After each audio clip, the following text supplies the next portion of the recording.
ಆತ್ಮೀಯ ವಿದ್ಯಾರ್ಥಿಗಳಿಗೆ KS classes ವತಿಯಿಂದ ಸ್ವಾಗತ ಸುಸ್ವಾಗತವನ್ನು ಕೋರ್ತಾ, ಯಾರು GPSTR ಎಕ್ಸಾಮ್ ಅಂದ್ರೆ ಶಿಕ್ಷಕ ಹುದ್ದೆಗೆ ಯಾರು ತಯಾರಿಯನ್ನ ಮಾಡ್ತಾ ಇದ್ದೀರೋ ಅವರಿಗೆಲ್ಲರಿಗೂ ತುಂಬಾ ಉಪಯುಕ್ತವಾಗಿರ್ತಕ್ಕಂಥ ತರಗತಿ ಇದಾಗಿರುತ್ತೆ. ಅಂದ್ರೆ 6ರಿಂದ 12ನೇ ತರಗತಿಯ ಪುಸ್ತಕಗಳನ್ನ ನಾವು ಸಿಲೆಬಸ್ ಆಗಿ ಇಟ್ಕೊಂಡು ಓದಬೇಕಾಗುತ್ತೆ. GPSTR ಎಕ್ಸಾಮ್ಗೆ ಯಾರು ಸೋಷಿಯಲ್ ಸೈನ್ಸ್ ಅಲ್ಲಿ ಪರೀಕ್ಷೆಯನ್ನ ಬರಿತಾ ಇದ್ದೀರೋ ಅವರಿಗೆ ಸರ್ಕಾರದಿಂದ ಅಧಿಕೃತವಾಗಿ ಪ್ರಕಟಿಸಲಾಗಿರತಕ್ಕಂಥ 6ರಿಂದ 12ನೇ ತರಗತಿಯ history, geography, economics, political science ಮತ್ತು GK ಪರ್ಪಸ್ ಆಗಿ ನೀವು ಡೈಲಿ ಕರೆಂಟ್ ಅಫೇರ್ಸ್ ಮತ್ತು ಇತರ ಪುಸ್ತಕಗಳನ್ನ ಯಾವುದೇ ಬೇಕಾದರೂ ನಿಮಗೆ ಅನುಕೂಲಕ್ಕೆ ತಕ್ಕಂತೆ ಅದನ್ನ ಓದ್ಕೊಳ್ಬಹುದು. ಈಗ ನಾವು ಹಿಂದಿನ ತರಗತಿಯಲ್ಲಿ ಗ್ಲೋಬ್ ಮತ್ತು ನಕಾಶೆಗಳ ಬಗ್ಗೆ ಅಧ್ಯಯನ ಮಾಡಿದ್ದೆವು. ಇವತ್ತು ನಾವೇನ್ ಮಾಡೋಣ ಅಂದ್ರೆ ಭೂಮಿಯ ಸ್ವರೂಪ, ಭೂಗೋಳಶಾಸ್ತ್ರಕ್ಕೆ ಸಂಬಂಧಿಸಿರ್ತಕ್ಕಂಥ 6ನೇ ತರಗತಿಯ 2ನೇ ಪಠ್ಯ ಭೂಮಿಯ ಸ್ವರೂಪದ ಬಗ್ಗೆ ನಾವು ಅಧ್ಯಯನವನ್ನ ಮಾಡೋಣ. ಹಾಗಾದ್ರೆ ಭೂಮಿಯ ಸ್ವರೂಪ ಅಂದ್ರೆ ಏನು? ನಮಗೆ ಯಾವುದೇ ಒಂದು ಹೆಡ್ಲೈನ್ ಅಥವಾ ಅದರ ಪಾಠದ ಹೆಸರು ತಿಳಿದೇ ಇದ್ದಾಗ ನಾವು ಏನ್ ಮಾಡಬೇಕು, ಶಬ್ದಗಳು ತಿಳಿದೇ ಇದ್ದಾಗ ಅದನ್ನ ನಾವು ಭಾಗಗಳಾಗಿ ವಿಂಗಡಿಸಿ ಅದನ್ನ ಅರ್ಥೈಸಿಕೊಳ್ಳಲು ಪ್ರಯತ್ನ ಮಾಡಬೇಕು. ಯಾವ ರೀತಿ ಭೂಮಿಯ ಸ್ವರೂಪ ಅಂತ ಇದೆ ಅಂದ್ರೆ, ಸ್ವರೂಪ ಅಂತಕ್ಕಂಥದ್ದು ಮತ್ತು ಭೂಮಿ ಅಂತಕ್ಕಂಥದ್ದು. ಭೂಮಿ ಅನ್ನುವುದು ಒಂದು ಗ್ರಹ, ಇದು ಸೂರ್ಯನ ಸುತ್ತಕ್ಕಂಥ ಒಂದು ಗ್ರಹವಾಗಿರುತ್ತೆ ಭೂಮಿ. ಸ್ವರೂಪ ಅಂದ್ರೆ ಯಾವ ರೀತಿಯ ಭೂಪ್ರದೇಶ ಇದು ಭೂಮಿ ಇದೆ ಅಂತಕ್ಕಂಥದ್ದನ್ನ ನಾವು ನೋಡ್ಬೇಕು. ಎಲ್ಲಿ ಪರ್ವತಗಳಿವೆ, ಮೈದಾನಗಳೆಲ್ಲಿವೆ, ಮತ್ತೆ ನದಿಗಳು ಯಾವ ರೀತಿ ಹರಿತಾ ಇದೆ, ಸಸ್ಯಗಳ ಬೆಳವಣಿಗೆ ಯಾವ ರೀತಿ ಇದೆ, ಹಂಚಿಕೆ ಯಾವ ರೀತಿ ಇದೆ, ಮತ್ತು ಪ್ರಾಣಿ ವರ್ಗ ಯಾವ ರೀತಿ ಇದೆ, ಸಸ್ಯವರ್ಗ ಯಾವ ರೀತಿ ಇದೆ, ಮರುಭೂಮಿಯ ಪ್ರದೇಶ ಯಾವ ಕಡೆ ಇದೆ, ಉಷ್ಣಾಂಶ ಪ್ರಮಾಣ, ಇದೆಲ್ಲ ನಾವು ಏನ್ ಮಾಡ್ತೀವಿ ಭೂಮಿಯ ಮೇಲ್ಮೈ ಮೇಲೆ ನಮಗೆ ಕಾಣಿಸ್ತಕ್ಕಂಥ, ಉದಾಹರಣೆಗೆ ಮೈದಾನಗಳಾಗಿರ್ಬೋದು, ಪ್ರಸ್ಥಭೂಮಿಗಳಾಗಿರ್ಬೋದು, ದ್ವೀಪಗಳಾಗಿರ್ಬೋದು, ಪರ್ವತಗಳಾಗಿರ್ಬೋದು, ಇವೆಲ್ಲವುಗಳ ಕುರಿತು ನಾವೇನ್ ಮಾಡ್ತೀವಿ ಚರ್ಚೆಗಳನ್ನ ಮಾಡ್ತೀವಿ. ಇವೆಲ್ಲ ಭೂಪ್ರದೇಶಗಳು ಯಾವ ರೀತಿ ಉಂಟಾದವು ಅಂತಕ್ಕಂಥದ್ದನ್ನ ಕೂಡ ನಾವು ಇದರಲ್ಲಿ ಚರ್ಚೆಯನ್ನ ಮಾಡ್ತಕ್ಕಂಥದ್ದು. ಹಾಗಾದ್ರೆ ನಾವು ಇವತ್ತು ಭೂಮಿಯ ಸ್ವರೂಪ ಅಂದ್ರೆ ಭೂಮಿ ಮೇಲ್ಮೈ ಮೇಲೆ ಯಾವ ರೀತಿಯಾಗಿ ನಮ್ಮ ಕಣ್ಣಿಗೆ ಗೋಚರವಾಗುತ್ತೆ ಅಂತಕ್ಕಂಥದ್ದರ ಬಗ್ಗೆ ನಾವು ಇವತ್ತು ಸವಿವರವಾಗಿ ಅಧ್ಯಯನವನ್ನ ಮಾಡೋಣ. ತಾವು ಎಲ್ಲಿ ಇಂಪಾರ್ಟೆಂಟ್ ಇರ್ತದೆಯೋ ಅಲ್ಲಿ ನಾನು ಹೇಳ್ತೀನಿ, ತಾವು ಅದನ್ನ ಮಾರ್ಕ್ ಮಾಡ್ಕೊಳ್ಬೇಕು. KS ಕ್ಲಾಸಸ್ಗೆ ಸಬ್ಸ್ಕ್ರೈಬ್ ಆಗೋದ್ರ ಮುಖಾಂತರ ಮುಂದಿನ ಎಲ್ಲಾ ತರಗತಿಗಳನ್ನು ತಾವು ಇಲ್ಲಿ ಉಚಿತವಾಗಿ ನೋಡಬಹುದು. ನೋಟಿಫಿಕೇಶನ್ ಮುಖಾಂತರ ತಮಗೆ ಅದು ಲಭ್ಯವಾಗುತ್ತೆ. ಈಗ ನೋಡಿ, ಪ್ರಮುಖ ಭೂ ಸ್ವರೂಪಗಳು ಅಂದ್ರೆ ಯಾವ ರೀತಿಯ ಭೂಮಿ ನಮ್ಮಲ್ಲಿ ರಚನೆಯಾಗಿದೆ ಈ ಗ್ರಹದ ಮೇಲೆ ಅಂತಕ್ಕಂಥದ್ದನ್ನ ನಾವು ನೋಡ್ಬೇಕಾಗುತ್ತೆ. ಒಂದೇ ಪ್ರಕಾರವಾಗಿಲ್ಲ, ವಿವಿಧ ಪ್ರಕಾರಗಳಲ್ಲಿ ನಮ್ಮಲ್ಲಿ ಭೂ ಸ್ವರೂಪಗಳ ಲಕ್ಷಣಗಳಿವೆ. ಕೆಲವು ಕಡೆ ಭೂಭಾಗ ತಗ್ಗಾಗಿರ್ತಕ್ಕಂಥದ್ದು, ಕೆಲವು ಕಡೆ ಪರ್ವತಗಳಿಂದ ಕೂಡಿದೆ, ಮತ್ತು ಕೆಲವು ಕಡೆಯಿಂದ ಮೈದಾನಗಳಿಂದ ಕೂಡಿದೆ, ಮರುಭೂಮಿಗಳಿಂದ, ದ್ವೀಪಗಳಿಂದ, ನದಿಗಳಿಂದ ಕೂಡಿರ್ತಕ್ಕಂಥದ್ದು. ಆದ್ದರಿಂದ ಇದನ್ನ ಪರ್ವತ, ಬೆಟ್ಟ, ಕಣಿವೆ, ಮೈದಾನ, ಮರುಭೂಮಿ, ದ್ವೀಪ ಹಾಗೂ ವಿವಿಧ ಮೇಲ್ಮೈ ಲಕ್ಷಣಗಳನ್ನ ಭೂ ಸ್ವರೂಪಗಳು ಅಂತ ಕರಿತೀವಿ. ಈ ಪಾಯಿಂಟ್ ಅನ್ನ ನೀವೇನ್ ಮಾಡ್ಬೇಕು, ನೆನ್ಪಿಟ್ಕೊಳ್ಬೇಕು. ಭೂ ಸ್ವರೂಪ ಎಂದರೇನು ವಿವರಿಸಿ ಅಂತ 5 ಅಂಕಕ್ಕೆ ಪ್ರಶ್ನೆಗಳು ಬರ್ತಕ್ಕಂಥ ಚಾನ್ಸಸ್ ಇರುತ್ತೆ. ತಾವೆಲ್ಲರೂ ಇದನ್ನ ನೋಡ್ಕೊಳ್ಬೇಕು. ಅದೇ ರೀತಿ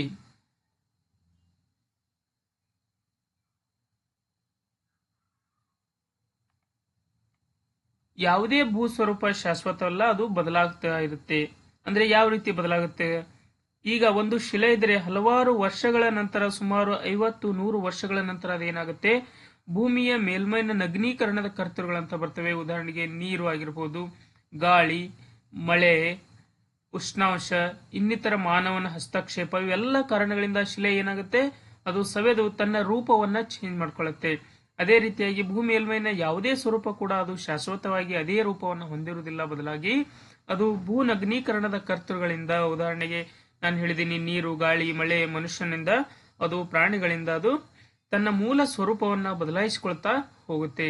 ಆದ್ದರಿಂದ ಭೂಮಿಯ ಸ್ವರೂಪ ಯಾವುದೇ ರೀತಿಯಾಗಿ ಸ್ಥಿರವಾಗಿರುವುದಿಲ್ಲ, ಅದು ವರ್ಷಗಳಿಂದ ವರ್ಷಕ್ಕೆ ತನ್ನ ಸ್ವರೂಪವನ್ನ ಬದಲಾಗ್ತಾ ಹೋಗುತ್ತೆ. ಇಲ್ಲಿ ಕೊಟ್ಟಿದ್ದಾರೆ ನೋಡಿ, ಆಂತರಿಕ ಮತ್ತು ಬಾಹ್ಯ ಶಕ್ತಿಗಳಂತ ಕೊಟ್ಟಿದ್ದಾರೆ. ಆಂತರಿಕ ಶಕ್ತಿಗಳಂದ್ರೆ ಏನು? ಉದಾಹರಣೆಗೆ ಭೂಮಿಯ ಒಳಮೈಯಲ್ಲಿ ಜ್ವಾಲಾಮುಖಿಗಳಾಗಬಹುದು, ಭೂಕಂಪಗಳಾಗಬಹುದು, ಇನ್ನಿತರೆ ಯಾವುದೇ ಕಾರಣಗಳಿಂದ ಭೂಮಿಯ ಸ್ವರೂಪದಲ್ಲಿ ಬದಲಾವಣೆಯಾದರೆ ಅದನ್ನ ಆಂತರಿಕ ಬದಲಾವಣೆ, ಆಂತರಿಕ ಶಕ್ತಿಗಳು ಅಂತ ಕರಿತೀವಿ. ಬಾಹ್ಯ ಶಕ್ತಿಗಳಂದ್ರೆ ಅವು ನಾನು ಈಗಾಗಲೇ ಹೇಳಿದೆ, ಮಳೆ, ಗಾಳಿ, ಆಮೇಲೆ ಉಷ್ಣಾಂಶ, ಹವಾಮಾನ, ಮತ್ತೆ ಮನುಷ್ಯನ ಹಸ್ತಕ್ಷೇಪದಿಂದ, ಪ್ರಾಣಿಗಳ ಹಸ್ತಕ್ಷೇಪದಿಂದ ಸ್ವರೂಪ ಬದಲಾದರೆ ಅದನ್ನ ಬಾಹ್ಯ ಶಕ್ತಿ ಅಂತ ಕರಿತೀವಿ. ಮಾನವನ ಜೀವನ ಮತ್ತು ಆತನ ಚಟುವಟಿಕೆಗಳ ಮೇಲೆ ಭೂಸ್ವರೂಪಗಳು ಕೂಡ ಮಹತ್ವವಾದ ಪ್ರಭಾವವನ್ನ ಬೀರ್ತಕ್ಕಂಥದ್ದು. ಹಾಗಾದ್ರೆ ನಾವು ಭೂಸ್ವರೂಪದ ವಿಧಗಳನ್ನ ನೋಡ್ಬೇಕಾದ್ರೆ ಈ ಭೂಸ್ವರೂಪಗಳಲ್ಲಿ ಕೂಡ ಸುಮಾರು 3 ವಿಧದ ಭೂ ಸ್ವರೂಪಗಳನ್ನ ಕೊಡಲಾಗುತ್ತೆ. ನಿಮ್ಮ GPSTR ಎಕ್ಸಾಮ್ ಪರ್ಪಸ್ ಅಲ್ಲಿ ತುಂಬಾ ಇಂಪಾರ್ಟೆಂಟ್ ಆಗಿರ್ತಕ್ಕಂಥ ಪ್ರಶ್ನೆಯನ್ನ ಇದ್ರ ಮೇಲೆ ಕೇಳಬಹುದು. ಭೂಸ್ವರೂಪ ಎಂದರೇನು, ಭೂಸ್ವರೂಪ ಎಂದರೇನು, ಅದರ ವಿಧಗಳನ್ನ ಸಂಕ್ಷಿಪ್ತವಾಗಿ ವಿವರಿಸಿ ಅಂತ 10 ಅಂಕದ ಪ್ರಶ್ನೆಗಳನ್ನ ಏನ್ ಮಾಡಬಹುದು ಇಲ್ಲಿ ಕೇಳ್ತಕ್ಕಂಥ ಚಾನ್ಸಸ್ ಇರುತ್ತೆ. ತಾವೆಲ್ಲರೂ ಇದನ್ನ ನೋಟ್ ಮಾಡ್ಕೊಳ್ಬೇಕು. ಹಾಗಾದ್ರೆ ಭೂಸ್ವರೂಪದ ವಿಧಗಳು ಯಾವುವು ಅನ್ನೋದನ್ನಾದ್ರೆ ಪ್ರಮುಖವಾಗಿರ್ತಕ್ಕಂಥ ಸ್ವರೂಪಗಳನ್ನ ನಾವು ನೋಡುವುದಾದ್ರೆ ಮೊದಲನೇದು ಪರ್ವತಗಳು, ಪ್ರಸ್ಥಭೂಮಿಗಳು ಮತ್ತು ಮೈದಾನಗಳು. ಈ 3 ಭಾಗಗಳನ್ನ ತಾವು ಏನ್ ಮಾಡಬೇಕು, ಉತ್ತರಿಸಬೇಕಾಗುತ್ತೆ 10 ಅಂಕಕ್ಕೆ.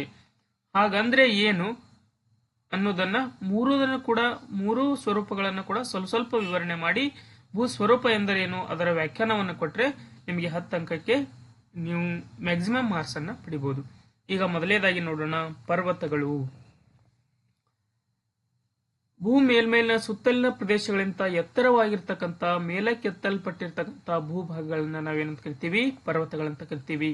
ಭೂಮಿ ಈ ರೀತಿಯಾಗಿ ಸಮತಟ್ಟಾಗಿರ್ತಕ್ಕಂಥ ಒಂದು ಭೂಮಿಯಾಗಿದ್ರೆ ಕೆಲವು ಪ್ರದೇಶಗಳಲ್ಲಿ ಯಾವುದೋ ಕರ್ತೃಗಳಿಂದ, ಯಾವುದೋ ಪ್ರಭಾವದಿಂದ ಕೆಲವು ಭೂಮಿಯ ಪ್ರದೇಶ ಈ ರೀತಿಯಾಗಿ ಎತ್ತರ ಮತ್ತು ಇಳಿಜಾರಿನಿಂದ ಕೂಡಿದ್ರೆ ಅದನ್ನ ಈ ಎತ್ತರವಾಗಿರ್ತಕ್ಕಂಥ ಭಾಗವನ್ನ ನಾವೇನಂತ ಕರಿತೀವಿ, ಪರ್ವತಗಳು ಅಂತ ಕರಿತೀವಿ. ಅಂದ್ರೆ ಸಮತಟ್ಟಾಗಿರ್ತಕ್ಕಂಥ ಭೂಪ್ರದೇಶದಿಂದ ಎತ್ತರವಾಗಿರ್ತಕ್ಕಂಥ ಭಾಗವನ್ನ ನಾವೇನಂತ ಕರಿತೀವಿ, ಪರ್ವತಗಳು ಅಂತ ಕರಿತೀವಿ. ಇವು ಕಡಿದಾದ ಇಳಿಜಾರನ್ನ ಮತ್ತು ಶಿಖರಗಳನ್ನ ಹೊಂದಿರುತ್ತವೆ. ಇದನ್ನ ನಾವೇನಂತ ಕರಿತೀವಿ, ಕಡಿದಾದ ಇಳಿಜಾರು ಅಂತ ಕರಿತೀವಿ. ಇದನ್ನ ಶಿಖರ ಅಂತ ಕರಿತೀವಿ. ಇವು ಸಾವಿರಾರು ಮೀಟರ್ ಎತ್ತರಗಳಿಂದಲೂ ಕೂಡ ಕೂಡಿರ್ತಕ್ಕಂಥದ್ದು. ಪರ್ವತದ ಅತ್ಯಂತ ತುತ್ತ ತುದಿ ಏನಿರುತ್ತೆ ನಾವು ಅದನ್ನ ಏನಂತ ಕರಿತೀವಿ, ಶಿಖರ ಅಂತ ಕರಿತೀವಿ. ನೀವು ದೇವಾಲಯಗಳ ಶಿಖರಗಳನ್ನ ನೋಡ್ಬೋದು, ಅದು ಅತ್ಯಂತ ಎತ್ತರವಾಗಿರ್ತಕ್ಕಂಥ maximum height of the point ಇರುತ್ತೆ. ಆ ಪಾಯಿಂಟ್ ಅನ್ನ ಶಿಖರ ಅಂತ ಕರಿತೀವಿ.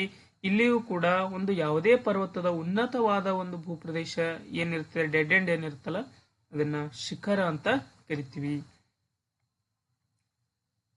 ಬೆಟ್ಟಗಳು ಸಾಮಾನ್ಯವಾಗಿ 600 ಮೀಟರ್ ಎತ್ತರವನ್ನ ಹೊಂದಿರುತ್ತೆ, ಆದರೆ ಅಷ್ಟೊಂದು ಕಡಿದಾಗಿರುವುದಿಲ್ಲ. ಬದಲಾಗಿ ಈ ರೀತಿ ಸ್ಲೋಪ್ ಆಕಾರದಲ್ಲಿ ಇರುತ್ತೆ, ಅಂದ್ರೆ ಇಳಿಜಾರಾಗಿ ಇರುತ್ತೆ. ಇನ್ನು ಶಿಖರಗಳುಳ್ಳ ಅಥವಾ ಇಲ್ಲದ ಪರ್ವತಗಳ ಸಾಲನ್ನ ಪರ್ವತಗಳ ಸರಣಿ ಅಂತ ಕರಿತೀವಿ. ಈ ರೀತಿಯಾಗಿ ಪರ್ವತಗಳ ಹಂಚಿಕೆಯಾಗಿದ್ದರೆ ಇದನ್ನ ಪರ್ವತಗಳ ಸರಣಿ ಅಂತ ಕರಿತೀವಿ. ಉದಾಹರಣೆಗೆ ಹಿಮಾಲಯದ ಸರಣಿ, ಇದು ಏಷ್ಯಾದಲ್ಲಿ ಕಂಡು ಬರ್ತಕ್ಕಂಥ ಹಿಮಾಲಯಗಳು ನಮ್ಮಲ್ಲಿ ಯಾವ ರೀತಿ ಹರಡಿವೆ ಅಂದ್ರೆ ಈ ರೀತಿಯಾಗಿ ಹಿಮಾಲಯ ಹರಡಿರ್ತಕ್ಕಂಥದ್ದು. ಇವು ಮಡಿಕೆ ಪರ್ವತಗಳಿಂದ ರಚನೆ ಆಗಿರ್ತಕ್ಕಂಥ ಪರ್ವತಗಳು. ಯುರೋಪ್ನಲ್ಲಿ ಆಲ್ಪ್ಸ್ ಪರ್ವತ ಶ್ರೇಣಿಗಳು, ಇವುಗಳನ್ನ ನೀವು ನಿಮ್ಮ ಎಕ್ಸಾಮ್ ಅಲ್ಲಿ ಉದಾಹರಣೆಗಳಾಗಿ ಇವುಗಳನ್ನ ಬಳಸಬಹುದು. ಆಂಡೀಸ್ ಅಂದ್ರೆ ದಕ್ಷಿಣ ಅಮೆರಿಕದಲ್ಲಿ ಕಂಡು ಬರ್ತಕ್ಕಂಥ ಆಂಡೀಸ್ ಪರ್ವತ ಶ್ರೇಣಿ, ನೀವು ಇವುಗಳನ್ನ ಉದಾಹರಣೆಗಳಾಗಿ ಬಳಸಿದ್ರೆ ನಿಮ್ಮ ಅಂಕಗಳು ಹೆಚ್ಚಿಗೆ ಬರ್ತಕ್ಕಂಥ ಚಾನ್ಸಸ್ ಇರುತ್ತೆ. ರಾಕಿ ಪರ್ವತಗಳು ಎಲ್ಲಿ ಕಂಡು ಬರ್ತವೆ ಅಂದ್ರೆ ಉತ್ತರ ಅಮೆರಿಕ. ನೀವು ನೆನ್ಪಿಟ್ಕೊಳ್ಬೇಕು, ಹಿಮಾಲಯ ಏಷ್ಯಾ ಖಂಡದಲ್ಲಿ ಕಂಡು ಬರುತ್ತೆ, ಆಲ್ಪ್ಸ್ ಯುರೋಪ್ ಖಂಡದಲ್ಲಿ ಕಂಡು ಬರುತ್ತೆ, ಆಂಡೀಸ್ ದಕ್ಷಿಣ ಅಮೆರಿಕಾದಲ್ಲಿ ಕಂಡು ಬರುತ್ತೆ, ರಾಕಿ ಉತ್ತರ ಅಮೆರಿಕಾದಲ್ಲಿ ಕಂಡು ಬರ್ತಕ್ಕಂಥ ಒಂದು ಪ್ರಮುಖ ಪರ್ವತಗಳ ಸರಣಿ. ನೀವು ಈ ಚಿತ್ರದಲ್ಲಿ ವಿವರಣಾತ್ಮಕವಾಗಿ ನೋಡುವುದಾದ್ರೆ ಜ್ವಾಲಾಮುಖಿಗಳು ಯಾವ ರೀತಿ ಇರ್ತವೆ ಅಂದ್ರೆ ಈ ರೀತಿಯ ಭೂಸ್ವರೂಪಗಳನ್ನ ಜ್ವಾಲಾಮುಖಿಗಳು ನಿರ್ಮಾಣ ಮಾಡ್ತಕ್ಕಂಥದ್ದು.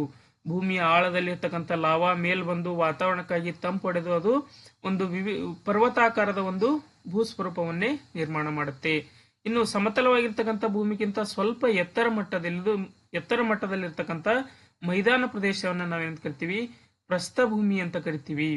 ಎರಡು ಎತ್ತರವಾದ ಪರ್ವತಗಳ ನಡುವೆ ಹರಿತಕ್ಕಂಥ ನೀರನ್ನ ನಾವೇನಂತ ಕರಿತೀವಿ, ಜಲಪಾತ ಅಂತ ಕರಿತೀವಿ. ಇಲ್ಲಿದೆ ನೋಡಿ ಜಲಪಾತ. ಇದು ಪರ್ವತ ಪ್ರದೇಶ. ಎರಡು ಎತ್ತರವಾದ ಪರ್ವತಗಳ ನಡುವೆ ನೀರು ಹರಿದು ಬರ್ತಾ ಇದ್ರೆ ಅದನ್ನ ಜಲಪಾತ ಅಥವಾ ಎತ್ತರದಿಂದ ಧುಮುಕುತ್ತಿರುವ ನೀರನ್ನ ಜಲಪಾತ ಅಂತ ಕರಿತೀವಿ. ಇನ್ನು ಹಿಮ ನದಿ ಅಂತ ಇದೆ, ಅಂದ್ರೆ ಹಿಮದಿಂದ ಕೂಡಿರ್ತಕ್ಕಂಥ ಕೆಲವು ಪರ್ವತಗಳು ನಮ್ಮಲ್ಲಿವೆ. ಉದಾಹರಣೆಗೆ ಹಿಮಾಲಯ ಅಂತ ಕರಿತೀವಿ, ಇಲ್ಲಿದೆ ನೋಡಿ, ಇದನ್ನ ಎಕ್ಸಾಂಪಲ್ ಆಗಿ ತಗೊಳ್ಬಹುದು. ಈ ಯಾವುದೋ ಹವಾಮಾನಕ್ಕಾಗಿ ಅಥವಾ ಉಷ್ಣಾಂಶದ ಹೆಚ್ಚಳದಿಂದ ಆ ನೀರು ಕರಗಿ, ಹಿಮ ಕರಗಿ ಏನಾಗುತ್ತೆ, ನೀರಾಗಿ ಈ ಪರ್ವತಗಳ ನಡುವೆ ಹರಿತಾ ಇದ್ರೆ ಅದನ್ನ ಹಿಮ ನದಿ ಅಂತ ಕರಿತೀವಿ. ಯಾಕಂದ್ರೆ ಹಿಮ ಕರಗಿ ಅದು ನದಿಗಳನ್ನ ನಿರ್ಮಾಣ ಮಾಡುತ್ತೆ. ಇನ್ನು ನದಿ ಬಯಲು ಅಂದ್ರೆ ಯಾವ ನದಿಗಳು ಬಂದು ಸಮುದ್ರವನ್ನ ಸೇರ್ತಕ್ಕಂಥ ಸಮಯದಲ್ಲಿ, ಅಂದ್ರೆ ಅದಕ್ಕಿಂತ ಪೂರ್ವದಲ್ಲಿ ಒಂದಿಷ್ಟು ಮಣ್ಣನ್ನ ತನ್ನ ಜೊತೆ ಅದು ಸವೆತಕ್ಕೊಳಪಟ್ಟು ತಗೊಂಡು ಬಂದಿರುತ್ತೆ. ನದಿ ಹೋಗಿ ಸಮುದ್ರಕ್ಕೆ ಸೇರ್ತಕ್ಕಂಥ ಸಮಯದಲ್ಲಿ ಅದು ಸಮತಟ್ಟಾದ ಫಲವತ್ತಾದ ಭೂಮಿಯನ್ನ ನಿರ್ಮಾಣ ಮಾಡಿ ಮುಂದೆ ಅದು ಸಮುದ್ರವನ್ನ ಸೇರುತ್ತೆ. ಅದನ್ನ ನದಿ ಬಯಲು ಅಂತ ಕರಿತೀವಿ. ಅಲ್ಲಿರ್ತಕ್ಕಂಥ ಫಲವತ್ತಾದ ಮಣ್ಣನ್ನ ಮುಖಜ ಭೂಮಿ ಅಂತ ಕರಿತೀವಿ, ನದಿ ಮುಖಜ ಭೂಮಿ. ಇನ್ನು ಸರೋವರ ಅಂದ್ರೆ ಒಂದಿಷ್ಟು ಭೂಪ್ರದೇಶದ ಮಧ್ಯೆ ನೀರಿನ ಪ್ರಮಾಣ ಏನಾದ್ರು ಒಂದಿಷ್ಟು ಇದ್ರೆ, ಯಾವುದೇ ಸಮುದ್ರಕ್ಕೆ ಅದು ಲಿಂಕ್ ಅನ್ನು ಹೊಂದಿರದೇ ಇದ್ರೆ ಅದನ್ನ ಸರೋವರ ಅಂತ ಕರಿತೀವಿ. ಇದು ಕೆರೆಗಳಿಗಿಂತ ಸ್ವಲ್ಪ ದೊಡ್ಡ ಮಟ್ಟದಾಗಿರ್ತಕ್ಕಂಥ ನೀರಿನ ಮೂಲ. ಅಳಿವೆಗಳು ಅಂತ ಕರಿತೀವಿ. ನೀರು ಒಳ ಚಾಚಿದ್ರೆ, ಸಮುದ್ರದಿಂದ ನೀರು ಭೂಮಿಯ ಒಳ ಚಾಚಿದ್ರೆ ಅದನ್ನ ಅಳಿವೆ ಅಂತ ಕರಿತೀವಿ. ಜಲಸಂಧಿ ಅಂದ್ರೆ ಎರಡು ನಿರ್ದಿಷ್ಟ ಭೂಪ್ರದೇಶಗಳ ನಡುವೆ ಅಥವಾ ಎರಡು ನಿರ್ದಿಷ್ಟ ಭೂಪ್ರದೇಶಗಳನ್ನ ಸಣ್ಣ ನೀರಿನ ಮೂಲ ಬೇರ್ಪಡಿಸ್ತಾ ಇದ್ರೆ ಅದನ್ನ ಜಲಸಂಧಿ ಅಂತ ಕರಿತೀವಿ. ಫಾರ್ ಎಕ್ಸಾಂಪಲ್, ಭಾರತವನ್ನ ನೀವು ನೋಡೋದಾದ್ರೆ ದಕ್ಷಿಣ ಭಾರತದಲ್ಲಿ ತಮಿಳುನಾಡಿನ ಹತ್ರ ಇಲ್ಲಿ ಶ್ರೀಲಂಕಾ ಮತ್ತು ಭಾರತವನ್ನ ಬೇರ್ಪಡಿಸ್ತಕ್ಕಂಥ ಒಂದು ಪಾಕ್ ಜಲಸಂಧಿ ಇದೆ. ಪಾಕ್ ಸ್ಟ್ರೇಟ್ ಅಂತ ಕರಿತೀವಿ. ಇದು ಜಲಸಂಧಿ. ಇದು ಭಾರತ ಮತ್ತು ಶ್ರೀಲಂಕಾ ಎರಡನ್ನೂ ಕೂಡ ಬೇರ್ಪಡಿಸುತ್ತೆ. ಎರಡು ಪ್ರಧಾನ ಭೂಭಾಗಗಳನ್ನ ಬೇರ್ಪಡಿಸ್ತಕ್ಕಂಥ ಒಂದು ಕಾಲುವೆಯನ್ನ ಪಾಕ್ ಜಲಸಂಧಿ ಅಂತ ಕರಿತೀವಿ. ಇನ್ನು ಭೂಶಿರ ಅಂದ್ರೆ ಭೂಮಿ ಸಮುದ್ರದ ಒಳಭಾಗದಲ್ಲಿ ಈ ರೀತಿಯಾಗಿ ಚಾಚಿಕೊಂಡಿದ್ರೆ ಅದನ್ನ ಭೂಶಿರ ಅಂತ ಕರಿತೀವಿ. ಕೊಲ್ಲಿ ಅಂದ್ರೆ ಒಂದು ಕೆನಾಲ್ ಅಂತ ಕರಿತೀವಿ. ಭೂಕಂಠ ಅಂದ್ರೆ ಇದು ನೀರು ಮತ್ತು ಭೂಮಿ ಎರಡರ ಮಧ್ಯದಲ್ಲಿ ಇರ್ತಕ್ಕಂಥದ್ದು. ಇನ್ನು ದ್ವೀಪ ಅಂದ್ರೆ ಸುತ್ತಲ ನೀರಿನಿಂದ ಕೂಡಿದ್ದು ಮಧ್ಯದಲ್ಲಿ ಮಾತ್ರ ಭೂಪ್ರದೇಶ ಇದ್ರೆ ಅದನ್ನ ದ್ವೀಪ ಅಂತ ಕರಿತೀವಿ. ನದಿ ಮುಖಜ ಅಥವಾ ಸಮುದ್ರ ಮುಖಜ ಭೂಮಿ ಅಂದ್ರೆ ಫಲವತ್ತಾದ ಮಣ್ಣನ್ನ ಹೊತ್ತು ತಂದು ಸಮುದ್ರ ದಂಡೆಯಲ್ಲಿ ನದಿಗಳು ಬಿಡ್ತಕ್ಕಂಥ ಪ್ರದೇಶವನ್ನ ನದಿ ಮುಖಜ ಭೂಮಿ ಅಂತ ಕರಿತೀವಿ.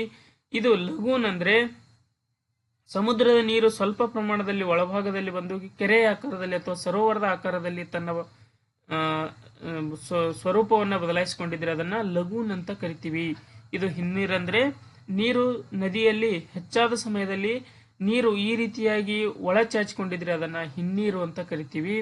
ಖಾರಿ ಅಂದ್ರೆ ಈ ರೀತಿಯಾಗಿ ಎರಡು ಪ್ರಧಾನ ಭೂಭಾಗಗಳ ನಡುವೆ ನೀರು ಹರಿದು ಹೋಗ್ತಾ ಇದ್ರೆ ಅದನ್ನ ಖಾರಿ ಅಂತ ಕರಿತೀವಿ. ತೀರ ಅಂದ್ರೆ ದಂಡೆ, ತಮಗೆಲ್ಲ ಗೊತ್ತೇ ಇದೆ. ಒಳನಾಡಿನ ಸಮುದ್ರ ಅಂದ್ರೆ ಯಾವುದೇ ಸಮುದ್ರದ ಲಿಂಕ್ ಇಲ್ಲದೆ ಮಳೆ ನೀರಿನ ಶೇಖರಣಾ ಸಂಗ್ರಹ ಹೆಚ್ಚಿನ ಪ್ರಮಾಣದಲ್ಲಿ ಆಗಿದ್ರೆ ಅದನ್ನ ಮತ್ತು ವಿಸ್ತಾರವಾಗಿರ್ತಕ್ಕಂಥ ಪ್ರದೇಶದಲ್ಲಿ ಅದು ಇದ್ರೆ ಅದನ್ನ ಒಳನಾಡಿನ ಸಮುದ್ರ ಅಂತ ಕರಿತೀವಿ. ಇದೆಲ್ಲವೂ ಕೂಡ ಏನಂದ್ರೆ ಇದು ಭೂಮಿಯ ಸ್ವರೂಪದಲ್ಲಿರ್ತಕ್ಕಂಥ ವಿವಿಧಗಳು. ಇನ್ನು ಪರ್ವತಗಳಲ್ಲಿ ಬರ್ತಕ್ಕಂಥ ಮತ್ತೆ ಅದರಲ್ಲಿ ಕೆಲವು ವಿಧಗಳಾಗಿ ವಿಂಗಡಿಸಲಾಗಿದೆ. ಫಾರ್ ಎಕ್ಸಾಂಪಲ್, ಮಡಿಕೆ ಪರ್ವತಗಳು ಮತ್ತು ಜ್ವಾಲಾಮುಖಿ ಪರ್ವತಗಳು ಅಂತ ನಾವು ಭಾಗಗಳಾಗಿ ಅದನ್ನ ವಿಂಗಡಿಸಬಹುದು.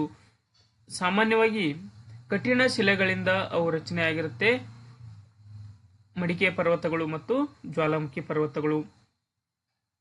ಫಾರ್ ಎಕ್ಸಾಂಪಲ್, ಹಿಮಾಲಯ ಮತ್ತು ಆಲ್ಪ್ಸ್ ಪರ್ವತಗಳು ಇತ್ತೀಚಿನ ಪರ್ವತಗಳಾಗಿರ್ತವೆ. ಆದರೆ ಅಪಲೇಶಿಯನ್ ಪರ್ವತಗಳು ಇವು ಎಲ್ಲಿ ಕಂಡುಬರ್ತವೆ ಅಂದ್ರೆ ಉತ್ತರ ಅಮೆರಿಕಾದಲ್ಲಿ, ಮತ್ತು ಅರಾವಳಿ ಪರ್ವತಗಳು ಇವು ಎಲ್ಲಿ ಕಂಡುಬರ್ತವೆ ಅಂದ್ರೆ ಭಾರತದಲ್ಲಿ ಕಂಡುಬರ್ತಕ್ಕಂಥ ಪ್ರಮುಖ ಪರ್ವತಗಳ ಸರಣಿ. ಇವು ಅತಿ ಹೆಚ್ಚು ಪುರಾತನವಾಗಿರ್ತಕ್ಕಂಥ ಹಳೆಯ ಪರ್ವತಗಳ ಸರಣಿ. ಇದು ಪಂಜಾಬ್, ಹರಿಯಾಣ, ರಾಜಸ್ಥಾನ್, ಉತ್ತರ ಪ್ರದೇಶ್ ಈ ಭಾಗದಲ್ಲಿ ಕಂಡುಬರ್ತಕ್ಕಂಥ ಅರಾವಳಿ ಪರ್ವತ ಶ್ರೇಣಿ. ಅತ್ಯಂತ ಎತ್ತರವುಳ್ಳ ಪರ್ವತಗಳ ಅತಿ ಎತ್ತರದ ಭಾಗಗಳು ಹಿಮದಿಂದ ಆವೃತವಾಗಿರ್ತಕ್ಕಂಥದ್ದು. ಇನ್ನು ಯಾವುದೇ ಆಂತರಿಕ ಅಥವಾ ಬಾಹ್ಯ ಶಕ್ತಿಗಳಿಂದ ಪರ್ವತಗಳ ನಿರ್ಮಾಣ ಆದ ನಂತರ ನಾವು ಅವುಗಳನ್ನ ನಮ್ಮ ಅಧ್ಯಯನಕ್ಕೋಸ್ಕರ 3 ವಿಧಗಳಾಗಿ ಅವುಗಳನ್ನ ವಿಂಗಡಿಸ್ತೀವಿ. ಮೊದಲನೇ ವಿಧ ಮಡಿಕೆ ಪರ್ವತಗಳು, ಫೋಲ್ಡ್ ಮೌಂಟೇನ್ಸ್ ಅಂತ ಕರಿತೀವಿ. Fold mountains, MOUNTAINS, fold mountains. ಖಂಡ ಪರ್ವತಗಳು, ಜ್ವಾಲಾಮುಖಿ ಜನಿತ ಪರ್ವತಗಳು ಅಂದ್ರೆ ಜ್ವಾಲಾಮುಖಿ ಆದ ತಕ್ಷಣ ನಂತರ ಹವಾಮಾನಕ್ಕೆ ಅದು ಒಗ್ಗಿಕೊಂಡು ಶಿಲೆಗಳ ನಿರ್ಮಾಣ ಆದರೆ ಅಥವಾ ಭೂಸ್ವರೂಪ ನಿರ್ಮಾಣ ಆದರೆ ಅದನ್ನ ಜ್ವಾಲಾಮುಖಿ ಜನಿತ ಪರ್ವತಗಳು ಅಂತ ಕರಿತೀವಿ. ಈಗ ಮೊದಲನೇದಾಗಿ ನಾವು ನೋಡೋಣ ಮಡಿಕೆ ಪರ್ವತಗಳು, ಫೋಲ್ಡ್ ಮೌಂಟೇನ್ಸ್ ಅಂತ ಕರಿತೀವಿ. ಇವು ಶಿಲಾಸ್ತರಗಳು ಮುದುಡಿಕೊಳ್ಳುವುದರಿಂದ ನಿರ್ಮಾಣವಾಗುವವು ಅತಿ ಎತ್ತರವುಳ್ಳ ಪರ್ವತಗಳಾಗಿರ್ತವೆ. ಫಾರ್ ಎಕ್ಸಾಂಪಲ್ ಹಿಮಾಲಯ ಮತ್ತು ಆಲ್ಪ್ಸ್ ಪರ್ವತ ಸರಣಿ. ಮಡಿಕೆ ಪರ್ವತಗಳಂದ್ರೆ ಹೇಗೆ? ಪರ್ವತಗಳೇನು ಮಡಿಕೆ ಆಕಾರದಲ್ಲಿ ಇರ್ತಾವ ಅಂತ ನೀವು ಕೇಳಬಹುದು. ಸಾಮಾನ್ಯವಾಗಿ ನೋಡುಗರ ದೃಷ್ಟಿಗೆ ಅವು ಮಡಿಕೆ ಆಕಾರದಲ್ಲಿ ಇದ್ರೂ ಕೂಡ ಇದಕ್ಕೆ ಅಂತರ್ಜನಿತ ಶಕ್ತಿಗಳು ತುಂಬಾ ಕಾರಣವಾಗಿರ್ತವೆ. ಅಂತರ್ಜನಿತ ಶಕ್ತಿಗಳು ಯಾವಂದ್ರೆ ನಾನು ಇಲ್ಲಿ ಹೇಳ್ತೀನಿ, ನೋಡ್ಬೋದು. ಈ ರೀತಿಯಾಗಿ ನಮ್ಮ ಭೂಮಿಯ ಅಂತರಾಳದ ಪದರಗಳು ಜೋಡಿಸಲ್ಪಟ್ಟಿರ್ತವೆ. ನಮ್ಮ ಭೂಮಿಯಲ್ಲಿ ಇಲ್ಲಿ ಶಿಲೆ ಮತ್ತು ಇತರ ಎಲ್ಲಾ ಖನಿಜಗಳು ಕೂಡ ಇರ್ತವೆ. ನಮ್ಮ ಭೂಮಿಯಲ್ಲಿ ಪ್ರತಿ ವರ್ಷ ಒಂದಿಷ್ಟು ಪ್ರಮಾಣದಲ್ಲಿ ಭೂಮಿಯ ಚಲನೆ ಇರುವುದರಿಂದ ಅವು ತಮ್ಮ ಸ್ಥಾನವನ್ನ ಪಲ್ಲಟಗೊಳಿಸ್ತಾ ಹೋಗ್ತವೆ. ನಮ್ಮ ಭೂಮಿಯಲ್ಲಿರ್ತಕ್ಕಂಥ ಪದರಗಳು ಈ ರೀತಿಯಾಗಿ ಒಂದಕ್ಕೊಂದು ಪ್ರತಿ ವರ್ಷಕ್ಕೊಮ್ಮೆ ಅಥವಾ 10 ವರ್ಷಕ್ಕೊಮ್ಮೆ 100 ವರ್ಷಕ್ಕೊಮ್ಮೆ ಸ್ವಲ್ಪ ಸ್ವಲ್ಪ ಸ್ವಲ್ಪ ಭೂಮಿ ಒಂದಕ್ಕೊಂದು ಡ್ಯಾಶ್ ಹೊಡೆಯುವುದರಿಂದ ಅಂದ್ರೆ ಒಂದಕ್ಕೊಂದು ಟಚ್ ಆಗುವುದರಿಂದ ಮಧ್ಯದಲ್ಲಿ ಇರ್ತಕ್ಕಂಥ ಭೂಮಿ ಈ ರೀತಿಯಾಗಿ ಮೇಲೆ ಹೋಗ್ತಾ ಪ್ರಾರಂಭವಾಗುತ್ತೆ. ಈ ರೀತಿಯಾಗಿ ಮಧ್ಯದಲ್ಲಿ ಇರ್ತಕ್ಕಂಥ ಭೂಮಿ ಮೇಲೆ ಹೋಗ್ತಾ ಪ್ರಾರಂಭವಾಗುತ್ತೆ. ಇದರಿಂದ ಏನಾಗುತ್ತೆ, ಭೂಮಿಯ ಸ್ವರೂಪ ಈ ರೀತಿಯಾಗಿ ಬದಲಾಗ್ತಾ ಹೋಗುತ್ತೆ. ಈ ರೀತಿಯಾಗಿ ವರ್ಷಗಳು ಕಳೆದಂತೆ ಮತ್ತೆ ಎರಡು ಭೂ ಸ್ವರೂಪಗಳು ತೀರಾ ಹತ್ತಿರದಲ್ಲಿ ಬರುವುದರಿಂದ ಮತ್ತಷ್ಟು ಭೂಸ್ವರೂಪ ಬದಲಾಗ್ತಾ ಹೋಗುತ್ತೆ. ಮತ್ತಷ್ಟು ಭೂಸ್ವರೂಪ ಬದಲಾಗ್ತಾ ಹೋದಾಗೆ ಇಲ್ಲಿ ಪರ್ವತಗಳು ನಿರ್ಮಾಣ ಆಗ್ತಾ ಹೋಗ್ತವೆ. ಅದೇ ರೀತಿ ಇಲ್ಲಿಯೂ ಕೂಡ ಮತ್ತೊಂದು ಭೂಪದರು, ಆಂತರಿಕ ಪದರು ಬಂದು ಹತ್ತಿರ ಬರುವುದರಿಂದ ಇಲ್ಲಿ ಮತ್ತೆ ಮಡಿಕೆ ಪರ್ವತಗಳು ನಿರ್ಮಾಣವಾಗ್ತಾ ಹೋಗ್ತವೆ. ಈ ರೀತಿಯಾಗಿರ್ತಕ್ಕಂಥ ಪರ್ವತಗಳ ಸರಣಿಯನ್ನ ಮಡಿಕೆ ಪರ್ವತಗಳು ಅಂತ ಕರಿತೀವಿ. ಅದರ ಹೆಸರಲ್ಲಿ ಇರ್ತಕ್ಕಂಥದ್ದು ಮಡಿಕೆ ಪರ್ವತಗಳು, ಫೋಲ್ಡ್ ಮೌಂಟೇನ್ಸ್. ಫಾರ್ ಎಕ್ಸಾಂಪಲ್, ನೀವು ಒಂದು ಟೇಬಲ್ ಮೇಲೆ ಒಂದು ಹಾಳೆಯನ್ನ ಇಟ್ಟು ನೋಡ್ಬೋದು. ಒಂದು ಟೇಬಲ್ ಮೇಲೆ ಒಂದು ಹಾಳೆಯನ್ನ ಇಟ್ಟ ತಕ್ಷಣ ನೀವು ಅದನ್ನ ಏನ್ ಮಾಡ್ಬೇಕು, ಹಾಳೆಯನ್ನ ಎರಡೂ ಬದಿಯಿಂದ ಸಾವಕಾಶವಾಗಿ ಆ ಹಾಳೆಯನ್ನ ಮೇಲೆ ಕೈ ಉರಿ ಅದನ್ನ ಹತ್ತಿರಕ್ಕೆ ತಂದಾಗ ಮಧ್ಯದಲ್ಲಿ ಇರ್ತಕ್ಕಂಥ ಹಾಳೆ ಈ ರೀತಿಯಾಗಿ ತನ್ನ ಆಕಾರವನ್ನ ಪಡೆದುಕೊಳ್ಳುತ್ತೆ. ಅದೇ ರೀತಿಯಾಗಿ ಭೂಮಿಯು ಕೂಡ ಈ ರೀತಿಯಾಗಿ ಪ್ರೆಷರ್ ಅನ್ನು ಹಾಕಿದಾಗ ಅದು ಪರ್ವತಗಳ ಸ್ವರೂಪವನ್ನ ಪಡೆದುಕೊಳ್ತಕ್ಕಂಥದ್ದು. ಇದನ್ನ ಮಡಿಕೆ ಪರ್ವತಗಳು ಅಂತ ಕರಿತೀವಿ. ಎರಡನೇದು ಖಂಡ ಪರ್ವತಗಳು ಅಂತ ಕರಿತೀವಿ. ಖಂಡ ಪರ್ವತಗಳು ಇವು ಸಮಾನಾಂತರ ಶಿಲಾಸ್ತರ ಸ್ತಂಭಗಳ ನಡುವೆ ಹಾಗೂ ಮೇಲಕ್ಕೆತ್ತಲ್ಪಡುವುದರಿಂದ ನಿರ್ಮಾಣವಾಗುತ್ತವೆ. ಅಂದ್ರೆ ಎರಡು ಸಮಾಂತರ ಶಿಲಾಸ್ತರ ಭಂಗಗಳ ನಡುವಣ ಭಾಗವು ಮೇಲಕ್ಕೆತ್ತಲ್ಪಡುವುದರಿಂದ ನಿರ್ಮಾಣವಾಗುತ್ತವೆ. ಅವುಗಳು ಅತಿ ಎತ್ತರವಾಗಿಲ್ಲ. ಉದಾಹರಣೆಗೆ ಸಿಯೆರಾ ನಿವೇಡಾ ಉತ್ತರ ಅಮೆರಿಕಾದಲ್ಲಿ ಬರ್ತಕ್ಕಂಥದ್ದು. ಇನ್ನೊಂದು ವಾಸ್ವೇಸ್ ಯುರೋಪ್ನಲ್ಲಿ ಬರ್ತಕ್ಕಂಥ ಒಂದು ಪ್ರಮುಖ ಭೂಪ್ರದೇಶ. ಶಿಲಾಸ್ತರ ಸ್ತಂಭಗಳೆಂದ್ರೆ ಈ ರೀತಿಯಾಗಿರ್ತಕ್ಕಂಥ ಎರಡು ಶಿಲಾಸ್ತರ ಸ್ತಂಭಗಳ ನಡುವೆ ಈ ರೀತಿಯಾಗಿರ್ತಕ್ಕಂಥ ಭೂಮಿಯ ಭಾಗ ಮೇಲಕ್ಕೆತ್ತಲ್ಪಟ್ಟಿದ್ದರೆ ಅದನ್ನ ಖಂಡ ಪರ್ವತಗಳು ಅಂತ ಕರಿತೀವಿ. ಉದಾಹರಣೆಗೆ ಸಿಯೆರಾ ನಿವೇಡಾ ಉತ್ತರ ಅಮೆರಿಕಾದಲ್ಲಿ ಇರ್ತಕ್ಕಂಥದ್ದು, ವಾಸ್ವೇಸ್ ಇದು ಯುರೋಪ್ನಲ್ಲಿ ಇರ್ತಕ್ಕಂಥದ್ದು. ಇನ್ನು ಮೂರನೇದು ತುಂಬಾ ಇಂಪಾರ್ಟೆಂಟ್ ಆಗಿರ್ತಕ್ಕಂಥ ಒಂದು ಜ್ವಾಲಾಮುಖಿ ಜನಿತ ಪರ್ವತಗಳು ಅಂತ ಕರಿತೀವಿ, ವಾಲ್ಕನ್ ಮೌಂಟೇನ್ಸ್ ಅಂತ ಕರಿತೀವಿ. ಇವು ಭೂಮಿಯ ಅಂತರಾಳದಲ್ಲಿ ಜ್ವಾಲಾಮುಖಿ ಸ್ಫೋಟಗೊಳ್ಳುವುದರಿಂದ ಅಥವಾ ಭೂಮಿಯ ಅಂತರಾಳದಿಂದ ಲಾವಾ ಹೊರ ಬಂದಾಗ ಅದು ಹೊರಬಂದ ತಕ್ಷಣ ಭೂಮಿಯ ಹವಾಮಾನಕ್ಕೆ ತಂಪಾಗಿ ಭೂ ಸ್ವರೂಪಗಳು ನಿರ್ಮಾಣವಾದರೆ ಅದನ್ನ ಜ್ವಾಲಾಮುಖಿ ಸ್ಫೋಟಿತ ಅಥವಾ ಜ್ವಾಲಾಮುಖಿ ಪರ್ವತಗಳು ಅಂತ ಕರಿತೀವಿ. ಇವು ತಳ ತುಂಬಾ ವಿಸ್ತಾರವಾಗಿದ್ದು ಎತ್ತರವಾಗಿ ಶಂಖಾಕೃತಿಯಲ್ಲಿ ಇದ್ರೆ ಅದನ್ನ ಜ್ವಾಲಾಮುಖಿ ಪರ್ವತಗಳು ಅಂತ ಕರಿತೀವಿ. ಇದು ಶಿಖರಗಳನ್ನ ಕೂಡ ಹೊಂದಿರುತ್ತೆ. ಫಾರ್ ಎಕ್ಸಾಂಪಲ್, ಜಪಾನಿನ ಫ್ಯೂಜಿಯಾಮಾ ನೆನ್ಪಿಟ್ಕೊಳ್ಬೇಕು, ತಾಂಜಾನಿಯಾದ ಕಿಲಿಮಂಜಾರೋ ಅಂತಕ್ಕಂಥ ಎರಡು ಜ್ವಾಲಾಮುಖಿ ಪರ್ವತಗಳ ಹೆಸರನ್ನ ತಾವು ನೆನ್ಪಿಟ್ಕೊಳ್ಬೇಕು. ಇನ್ನು ಇವು ಪರ್ವತಗಳು ನಮಗೆ ಯಾಕೆ ಉಪಯುಕ್ತವಾಗಿವೆ? ಇದು ಕೂಡ 5 ಮಾರ್ಕ್ಸ್ಗೆ ಬರ್ತಕ್ಕಂಥ ಪ್ರಶ್ನೆ. ನಿಮ್ಮ GPSTR ಎಕ್ಸಾಮ್ ಅಲ್ಲಿ ಇದನ್ನ ತುಂಬಾ ನೆನಪಿನಲ್ಲಿ ಇಟ್ಕೊಳ್ಬೇಕು ಅಥವಾ ನೋಟ್ ಮಾಡ್ಕೊಳ್ಬೇಕು. ಇವು ದೇಶಗಳ ನಡುವೆ ಸ್ವಾಭಾವಿಕ ಗಡಿಯನ್ನ ನಿರ್ಮಿಸುತ್ತವೆ. ಫಾರ್ ಎಕ್ಸಾಂಪಲ್, ಇಂಡಿಯಾ ಮತ್ತು ಚೀನಾದ ನಡುವೆ ನಮ್ಮ ಹಿಮಾಲಯ ಪರ್ವತಗಳು ಏನ್ ಮಾಡಿವೆ ಅಂದ್ರೆ ತಮ್ಮ ಸ್ವಾಭಾವಿಕ ಗಡಿಯನ್ನ ಅವು ನಿರ್ಮಿಸಿರ್ತಕ್ಕಂಥದ್ದು. ಈ ಪ್ರದೇಶದಲ್ಲಿ ಅವು ಏನ್ ಮಾಡಿವೆ, ಭಾರತ ಮತ್ತು ಚೀನಾ ನಡುವೆ ಗಡಿ ಪ್ರದೇಶಗಳನ್ನ ನಿರ್ಮಾಣ ಮಾಡಿರ್ತಕ್ಕಂಥದ್ದು. ಇನ್ನೊಂದು, ನೈಸರ್ಗಿಕ ಪರ್ವತಗಳು ನೈಸರ್ಗಿಕ ಸಂಪನ್ಮೂಲಗಳ ಉಗ್ರಾಣಗಳಾಗಿವೆ. ಇಲ್ಲಿ ಖನಿಜಗಳು ಹೇರಳವಾಗಿ ದೊರೆತಕ್ಕಂಥ ಒಂದು ಪ್ರದೇಶ.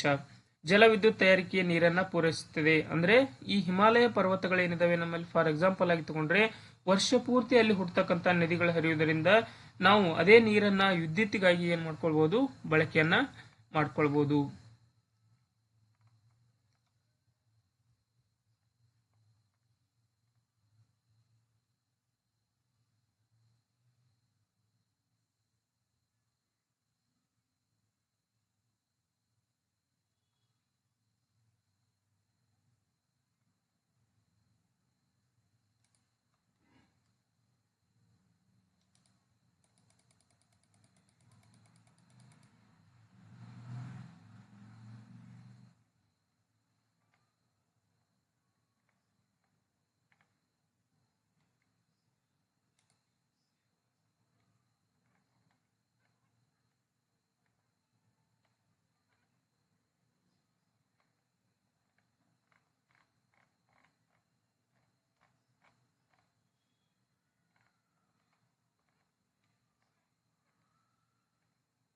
ಇನ್ನು ಹಲವಾರು ಪರ್ವತಗಳು ನದಿಯ ಉಗಮ ಸ್ಥಾನಗಳಾಗಿವೆ. ಅಂದ್ರೆ ಎರಡು ಪರ್ವತಗಳ ನಡುವೆ ನದಿಗಳು ಹುಟ್ಟುವ ಕಾರಣ ಅವು ನದಿಗಳ ಉಗಮ ಸ್ಥಾನಗಳು ಕೂಡ ಆಗಿರತಕ್ಕಂಥದ್ದು.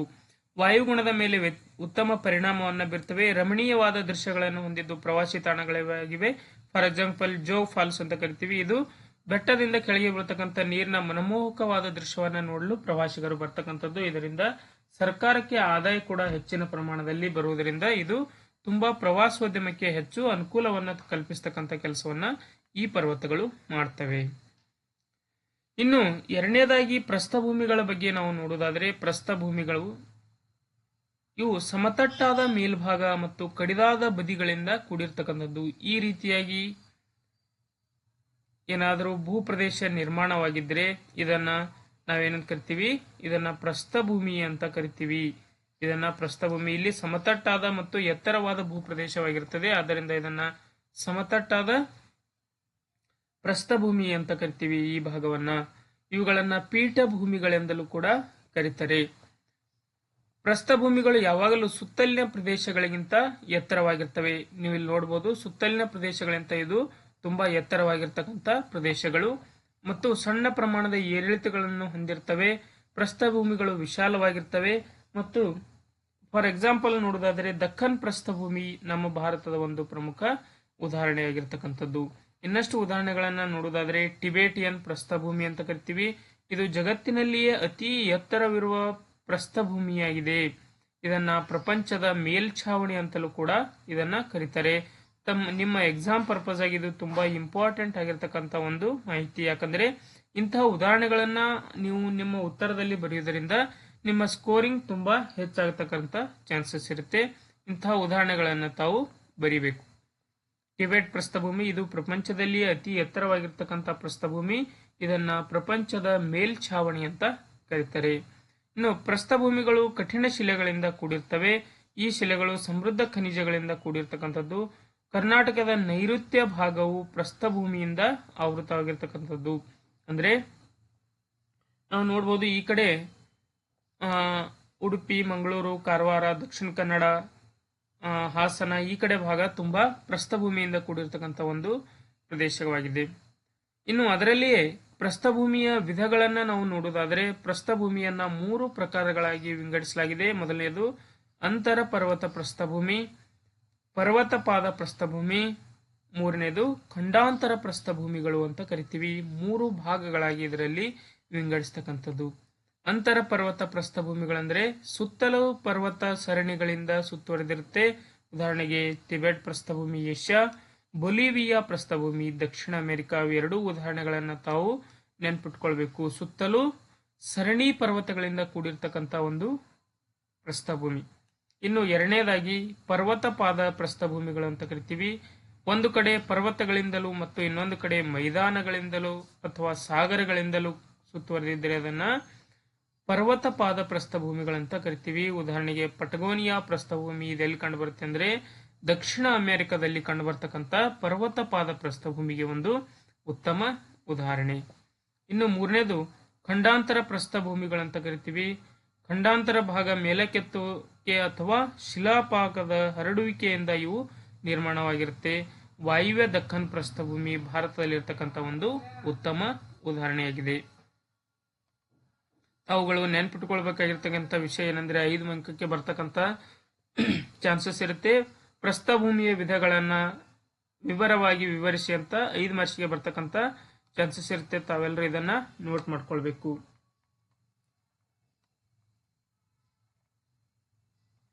ಇನ್ನು ಪ್ರಸ್ಥಭೂಮಿಗಳ ಪ್ರಾಮುಖ್ಯತೆಯನ್ನ ನಾವು ನೋಡುವುದಾದ್ರೆ, ಪ್ರಸ್ಥಭೂಮಿಗಳು ಖನಿಜ ಸಂಪತ್ತಿನ ಉಗ್ರಾಣವಾಗಿವೆ. ಯಾಕಂದ್ರೆ ಜ್ವಾಲಾಮುಖಿಯಿಂದ ನಿರ್ಮಾಣವಾಗಿರ್ತಕ್ಕಂಥ ಪ್ರಸ್ಥಭೂಮಿಗಳು ಇವು ಖನಿಜವನ್ನ ಹೆಚ್ಚಿನ ಪ್ರಮಾಣದಲ್ಲಿ ಹೊಂದಿರತಕ್ಕಂಥದ್ದು.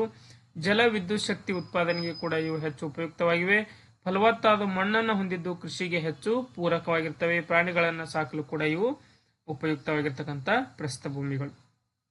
ಇನ್ನು ಮುಖ್ಯವಾಗಿ ಇನ್ನೊಂದು ಕಾನ್ಸೆಪ್ಟ್ ಏನಂದ್ರೆ ಮೈದಾನಗಳು ಅಂತ ಕರಿತೀವಿ. ಮೈದಾನಗಳಂದ್ರೆ ವಿಶಾಲವಾದ ಸಮತಟ್ಟಾದ ಅಥವಾ ಸ್ವಲ್ಪವೇ ಏರಿಳಿತಗಳುಳ್ಳ ಅಥವಾ ತಗ್ಗಾದ ಭೂಭಾಗಗಳನ್ನ ಮೈದಾನಗಳು ಅಂತ ಕರಿತೀವಿ. ವಿಶಾಲವಾದ ಸಮತಟ್ಟಾದ ಸ್ವಲ್ಪವೇ ಏರಿಳಿತ ಹೊಂದಿರತಕ್ಕಂಥ ಭೂಭಾಗಗಳು ಅಂದ್ರೆ ಸುತ್ತೆಲ್ಲವೂ ಕೂಡ ಸಮಾಂತರವಾಗಿರ್ತದೆ. ಈ ಮೇಲ್ಭಾಗದಲ್ಲಿ ಸಮತಟ್ಟಾಗಿರ್ತಕ್ಕಂಥ ಭೂಭಾಗವನ್ನು ಹೊಂದಿದ್ರೆ, ಸ್ವಲ್ಪ ಪ್ರಮಾಣದಲ್ಲಿ ಏರಿಳಿತವಾಗಿದ್ರೆ ಅದನ್ನ ಮೈದಾನ ಪ್ರದೇಶ ಅಂತ ಕರಿತೀವಿ.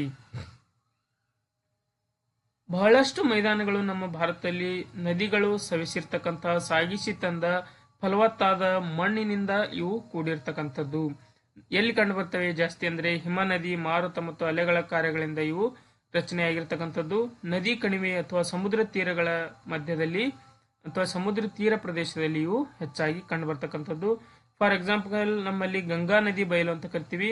ಹಿಮಾಲಯದಲ್ಲಿ ಹುಟ್ಟತಕ್ಕಂಥ ಗಂಗಾ ನದಿ ಇದು ತನ್ನೊಂದಿಗೆ ಹರಿದು ತಂದಿರತಕ್ಕಂಥ ಫಲವತ್ತಾದ ಮಣ್ಣಿನಿಂದ ಈ ಮೈದಾನಗಳನ್ನ ನಿರ್ಮಾಣ ಮಾಡಿರ್ತಕ್ಕಂಥದ್ದು ಮತ್ತು ಅದರ ಮುಖಜ ಭೂಮಿಯು ಕೂಡ ಹೆಚ್ಚು ಫಲವತ್ತತೆಯಿಂದ ಕೂಡಿರ್ತಕ್ಕಂಥದ್ದು. ಇನ್ನು ಮೈದಾನ ಪ್ರದೇಶಗಳ ವಿಧಗಳನ್ನ ನಾವು ನೋಡುವುದಾದ್ರೆ, ಮೈದಾನಗಳನ್ನ ರಚನಾ ಮೈದಾನಗಳು, ಸವೆತದಿಂದಾದ ಮೈದಾನಗಳು ಮತ್ತು ಸಂಚಯನದಿಂದಾದ ಮೈದಾನಗಳು ಅಂತ 3 ಭಾಗಗಳಾಗಿ ವಿಂಗಡಿಸ್ತೀವಿ. ಫಾರ್ ಎಕ್ಸಾಂಪಲ್ ಮೊದಲನೇದು ರಚನಾ ಮೈದಾನಗಳಂದ್ರೆ ಸಮುದ್ರದ ತಳಭಾಗವು ಮೇಲಕ್ಕೆತ್ತಲ್ಪಡುವುದರಿಂದ ರಚನೆಯಾಗಿರುತ್ತದೆ. ಯಾವುದಾದರೂ ಭಾಗವು ತಗ್ಗಾಗುವುದರಿಂದ ನಿರ್ಮಾಣವಾಗಿದ್ದರೆ ಅದನ್ನ ರಚನಾ ಮೈದಾನಗಳು ಅಂತ ಕರಿತೀವಿ. ಫಾರ್ ಎಕ್ಸಾಂಪಲ್ ಅಮೆರಿಕದ USA ನ ಆಗ್ನೇಯ ಮೈದಾನ ಕೂಡ ಇದಕ್ಕೆ ಉತ್ತಮವಾಗಿರ್ತಕ್ಕಂಥ ಉದಾಹರಣೆ. ಇನ್ನು ಎರಡನೇದು ಸವೆತದಿಂದಾದ ಮೈದಾನಗಳು ಅಂತ ಕರಿತೀವಿ. ಪರ್ವತ ಮತ್ತು ಪ್ರಸ್ಥಭೂಮಿಗಳು ಸವೆತಕ್ಕೊಳಗಾಗಿ ತಗ್ಗು ಮೈದಾನಗಳಾಗುವುದರಿಂದ ನಿರ್ಮಾಣವಾಗ್ತವೆ. ಫಾರ್ ಎಕ್ಸಾಂಪಲ್ ಸೈಬೀರಿಯಾದ ಪಶ್ಚಿಮ ಭಾಗ. ಇನ್ನು ಮೂರನೇ ಮೈದಾನ ಭಾಗ ಯಾವುದಂದ್ರೆ ಸಂಚಯನದಿಂದ ಆಗಿರ್ತಕ್ಕಂಥ ಮೈದಾನ. ನದಿಗಳು, ಹಿಮ ನದಿಗಳು ಅಥವಾ ಮಾರುತಗಳು ಮೊದಲಾದ ನೈಸರ್ಗಿಕ ಕರ್ತೃಗಳು ಏನ್ ಮಾಡ್ತವೆ ಅಂದ್ರೆ ಮೆಕ್ಕಲು ಮಣ್ಣನ್ನ ತನ್ನೊಂದಿಗೆ ಹೊತ್ತು ತಂದು ಇವು ನದಿ ಹೋಗಿ ಸಮುದ್ರಕ್ಕೆ ಸೇರ್ತಕ್ಕಂಥ ಪ್ರದೇಶದಲ್ಲಿ ಸಂಚಯನ ಮಾಡುವುದರಿಂದ ಈ ಸಂಚಯನದಿಂದ ಉಂಟಾಗಿರ್ತಕ್ಕಂಥ ಮೈದಾನಗಳ ರಚನೆಯಾಗುತ್ತೆ. ಫಾರ್ ಎಕ್ಸಾಂಪಲ್ ಸಿಂಧೂ ಗಂಗಾ ನದಿ ಬಯಲು ಪ್ರದೇಶ. ಇವುಗಳ ಪ್ರಾಮುಖ್ಯತೆ ಏನಂದ್ರೆ ಇವು ಫಲವತ್ತಾದ ಮಣ್ಣನ್ನು ಹೊಂದಿರತಕ್ಕಂಥದ್ದು, ಕೃಷಿ ಮತ್ತು ಕೈಗಾರಿಕೆಗಳಿಗೆ ಹೆಚ್ಚು ಉಪಯುಕ್ತವನ್ನು ಹೊಂದಿರತಕ್ಕಂಥದ್ದು, ಸಾರಿಗೆ ಸಂಪರ್ಕದ ಬೆಳವಣಿಗೆ, ನಾಗರಿಕತೆಯ ಕೇಂದ್ರಗಳ ನಾಡು, ಪಟ್ಟಣ ಮತ್ತು ನಗರಗಳ ಬೆಳವಣಿಗೆಯು ಹೆಚ್ಚು ಅನುಕೂಲವನ್ನ ಕಲ್ಪಿಸಿರ್ತಕ್ಕಂಥದ್ದು.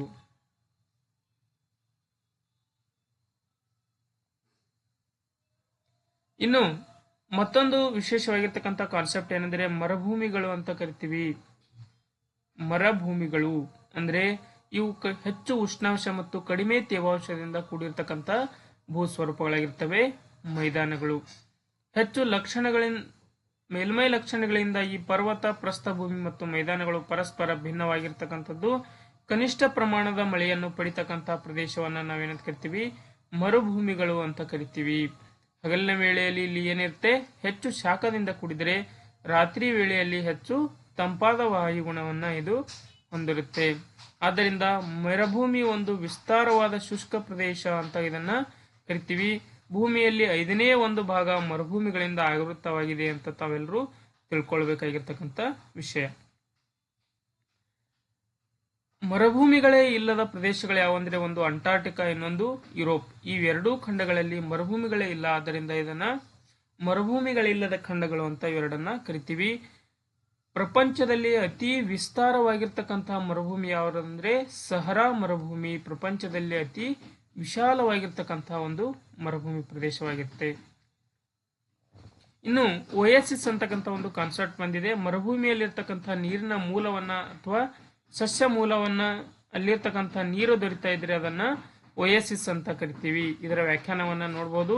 ಮರುಭೂಮಿಯ ಯಾವ ಭಾಗದಲ್ಲಿ ಅಂತರ್ಜಲ ಚಿಲುಮೆಯ ರೂಪದಲ್ಲಿ ಹೊರಬರುವುದು ಅದನ್ನ ಒಯಸಿಸ್ ಅಂತ ಕರಿತೀವಿ. ಇದು ನಿಮಗೆ ಎಕ್ಸಾಮ್ ಪರ್ಪಸ್ ಆಗಿ ತುಂಬಾ ಇಂಪಾರ್ಟೆಂಟ್ ಆಗಿರ್ತಕ್ಕಂಥ ಒಂದು ವಿಷಯ, ನೀವು ನೋಟ್ ಮಾಡ್ಕೊಳ್ಬಹುದು. ಇನ್ನು ಮರುಭೂಮಿಯ ಪ್ರಾಮುಖ್ಯತೆ ಏನಂದ್ರೆ ಇಲ್ಲಿ ಅಲೆಮಾರಿ ಜನಾಂಗಗಳಿಗೆ ಹೆಚ್ಚು ಆಶ್ರಯ ತಾಣಗಳಾಗಿ ಮರುಭೂಮಿಗಳನ್ನ ಬಳಸ್ಕೊಳ್ತಾರೆ.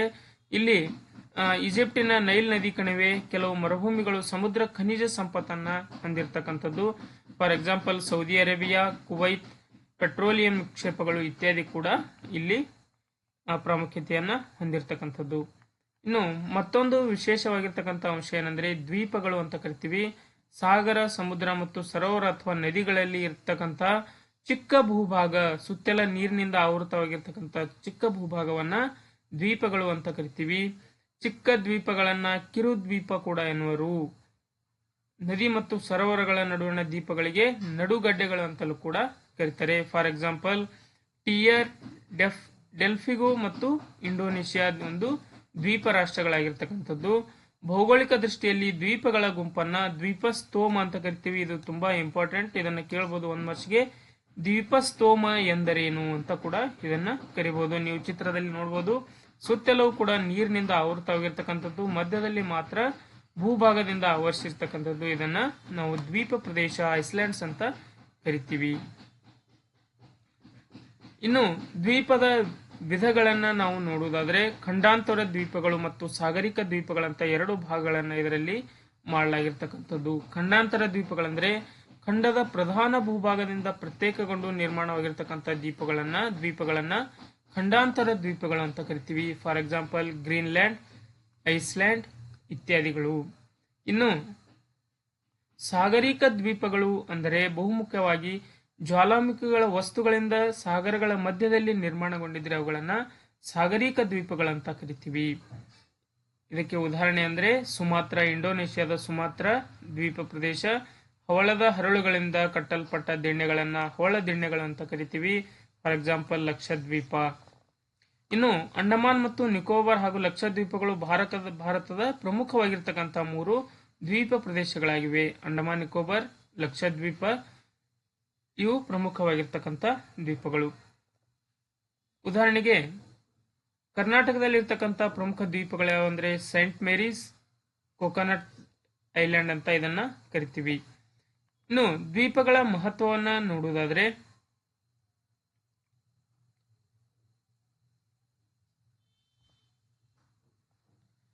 ದ್ವೀಪಗಳು ಅನುಕೂಲಕರ ವಾಯುಗುಣವನ್ನು ಹೊಂದಿವೆ. ಇವು ಹೆಚ್ಚು ದ್ವೀಪಗಳನ್ನ ಪ್ರವಾಸಿ ತಾಣಗಳಾಗಿ ಈಗ ಬಳಕೆಯನ್ನ ಮಾಡ್ತಕ್ಕಂಥದ್ದು. ಇನ್ನು ಮೀನುಗಾರಿಕೆಗೆ ಅತ್ಯಂತ ಜನಪ್ರಿಯವಾಗಿರ್ತಕ್ಕಂಥ ಸ್ಥಳ ಯಾವುದಂದ್ರೆ ದ್ವೀಪಗಳು ಅಂತ ನಾವು ಹೇಳಬಹುದು. ಇನ್ನು ಪ್ರಪಂಚದ ಪ್ರಮುಖ ಸ್ವಾಭಾವಿಕ ಪ್ರದೇಶಗಳನ್ನ ನಾವು ನೋಡುವುದಾದ್ರೆ ಪ್ರಪಂಚದಲ್ಲಿರ್ತಕ್ಕಂಥ ಸ್ವಾಭಾವಿಕ ಪ್ರದೇಶಗಳನ್ನ ಅವುಗಳ ಲಕ್ಷಣದ ಆಧಾರದ ಮೇಲೆ ನಾವು ಅವುಗಳನ್ನ ವಿಭಾಗಗಳನ್ನಾಗಿ ವಿಭಜನೆ ಮಾಡ್ತೀವಿ.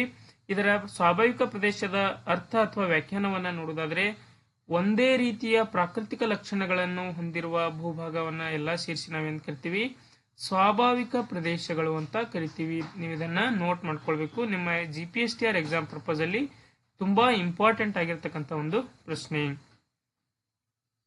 ವಾಯುಗುಣ, ಮೇಲ್ಮೈ ಲಕ್ಷಣ, ಮಣ್ಣು, ಸಸ್ಯವರ್ಗ, ಪ್ರಾಣಿವರ್ಗ, ಮಾನವನ ವೃತ್ತಿ ಮುಂತಾದವು ಅವುಗಳ ಲಕ್ಷಣಗಳಾಗಿರ್ತಕ್ಕಂಥದ್ದು.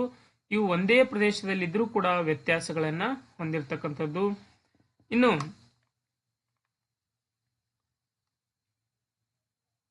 ಪ್ರಮುಖ ಭೂ ಸ್ವರೂಪಗಳು ಅಥವಾ ಸ್ವಾಭಾವಿಕ ಪ್ರಪಂಚದ ಸ್ವಾಭಾವಿಕ ಪ್ರದೇಶಗಳನ್ನ ನೋಡುವುದಾದರೆ ಸಮಭಾಜಕ ವೃತ್ತದ ಪ್ರದೇಶಗಳನ್ನ ನಾವು ನೋಡಬಹುದು. ಉತ್ತರ ವಲಯದ ಹುಲ್ಲುಗಾವಲು ಪ್ರದೇಶಗಳನ್ನ ನೋಡಬಹುದು. ಉತ್ತರ ವಲಯದ ಮಾನ್ಸೂನ್ ಪ್ರದೇಶಗಳನ್ನ ನೋಡಬಹುದು. ಉತ್ತರ ವಲಯದ ಸಾಗರಿಕ ಪ್ರದೇಶಗಳು, ಉತ್ತರ ವಲಯದ ಉಷ್ಣವಲಯದ ಮರುಭೂಮಿ ಪ್ರದೇಶಗಳು, ಸಮಶೀತೋಷ್ಣ ವಲಯದ ಮರುಭೂಮಿ ಪ್ರದೇಶಗಳು, ಮೆಡಿಟೇರಿಯನ್ ವಲಯದ ಪ್ರದೇಶಗಳು, ಬೆಚ್ಚಗಿನ ಸಮಶೀತೋಷ್ಣ ವಲಯದ ಪೂರ್ವ ಅಂಚಿನ ಪ್ರದೇಶಗಳು, ತಂಪು ಸಮಶೀತೋಷ್ಣ ವಲಯದ ನಾಗರಿಕ ಪ್ರದೇಶಗಳು, ಸಮಶೀತೋಷ್ಣ ವಲಯದ ಹುಲ್ಲುಗಾವಲು ಪ್ರದೇಶಗಳು, ತಂಪು ಸಮಶೀತೋಷ್ಣ ವಲಯದ ಪೂರ್ವ ಕರಾವಳಿ ಪ್ರದೇಶ, ತೈಗಾ ಪ್ರದೇಶ ಮತ್ತು ಟಂಡ್ರಾ ಪ್ರದೇಶ ಅಂತ ನಾವು ಇವುಗಳನ್ನ ಪ್ರಮುಖವಾಗಿ ನಮ್ಮ ಅಧ್ಯಯನಕ್ಕೋಸ್ಕರ ಅವುಗಳನ್ನು ವಿಭಜನೆ ಮಾಡಬಹುದು.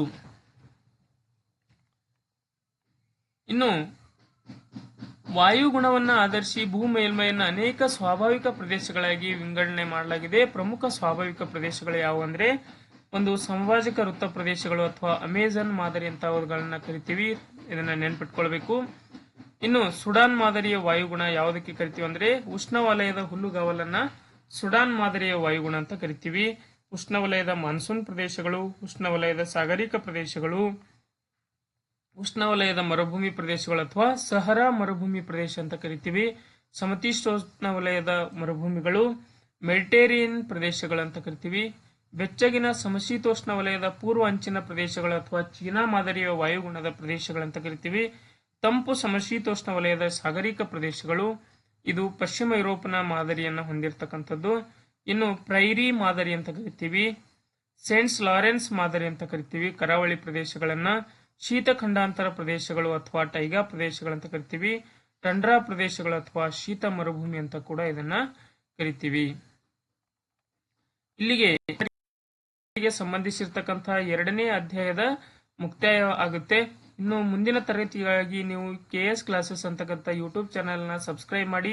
ಯಾರು GPSTR ಅನ್ನ ಅಧ್ಯಯನ ಮಾಡ್ತಾ ಇದ್ದೀರೋ ಅವರು ಈ KS ಕ್ಲಾಸಸ್ ಅನ್ನ ಸಬ್ಸ್ಕ್ರೈಬ್ ಆಗೋದ್ರ ಮುಖಾಂತರ ತಾವು ಉಚಿತವಾಗಿ ನಿಮ್ಮ ಎಕ್ಸಾಮ್ಗೆ ಸಂಬಂಧಪಟ್ಟಿರ್ತಕ್ಕಂಥ ತರಗತಿಗಳನ್ನು ವೀಕ್ಷಣೆ ಮಾಡಬಹುದು. ನೀವು ಯಾರು ನಿಮ್ಮ ಗೆಳೆಯರು GPSTR ಎಕ್ಸಾಮ್ಗೆ ಅಧ್ಯಯನ ಮಾಡ್ತಾ ಇದ್ದಾರೋ ಅವರಿಗೆ ಶೇರ್ ಮಾಡೋದ್ರ ಮುಖಾಂತರ ಈ ತರಗತಿಗಳ ಅನುಕೂಲವನ್ನು ತಾವು ಪಡಿಬಹುದು ಅಂತ ಹೇಳ್ತಾ ಎಲ್ಲರಿಗೂ ಒಳ್ಳೆಯದಾಗಲಿ. ಶುಭ ದಿನ.